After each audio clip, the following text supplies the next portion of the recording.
Hi, I'm Naomi. And I'm Shreya. Welcome to the fourth episode of our podcast, Repartee. In this podcast, Naomi and I discuss cultural trends, our opinions on them, and our experiences with them.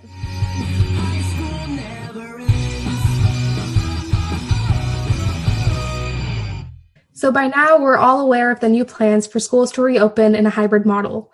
And I'm fully aware of the Instagram stories of people asking their followers if they will be returning to school or remaining on Zoom. While I've never responded to these dumb polls, I have decided to remain on Zoom for the remainder of the year. I have also seen the multitude of polls on Instagram, though I have not participated. At least until the end of the school year, I will remain online as well, but mainly because I just see so many things wrong with going back in person right now. There's also the aspect of teachers having to restructure their classes. I've heard from a few teachers that they are now struggling with the fact that they just got used to online learning, and now they have to readjust to this hybrid. So this also beckons the question of how teachers will be able to provide a sufficient learning experience to both the ones in the classroom and the ones on Zoom. How will teachers see questions from Zoom while also presenting to those in person? Will those on Zoom even make eye contact with the teacher? I'm just concerned that with AP tests and finals around the corner, I will not receive the support I've been used to this entire year. So am I. I also think there's a matter of a certain level of inequality.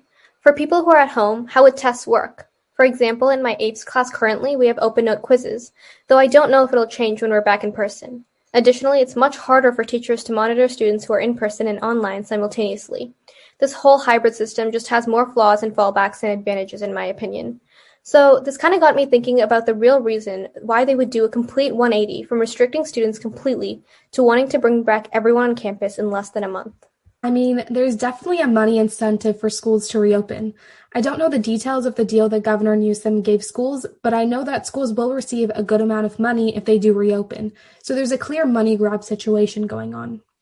I'm 100% sure it's the money incentive that is driving them to open schools up so quickly, though I just fear for the safety of the students who do choose to go back, seeing as the only people currently vaccinated on campus, with a couple of exceptions, are the teachers. Yeah, I see this as a major issue. I am glad that teachers are vaccinated and are less likely to contract the virus, but what about all the students? Like, are we not as important? Also, half of the high school population are not even old enough to be vaccinated yet. Furthermore, I've heard on webinars that schools are still working out details of whether students will be able to choose which classes they want to go in person for and which they will be on Zoom for. The school has not come out with this information yet, but it should not be allowed at all. Like, you either go or you don't. You don't get to pick and choose which classes would be easier for you to take on Zoom. I've also heard students ask if they will be able to have a preference on selecting friends who they would like to go back to school with. No. Like, this is not a buddy system here.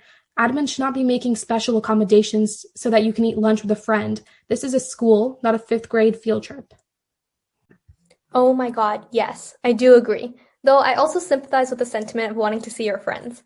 I also think a big reason that students want to go back is the missed social interaction with friends, which makes sense as to their reasoning for asking if they get a preference on selecting the same group to go back in.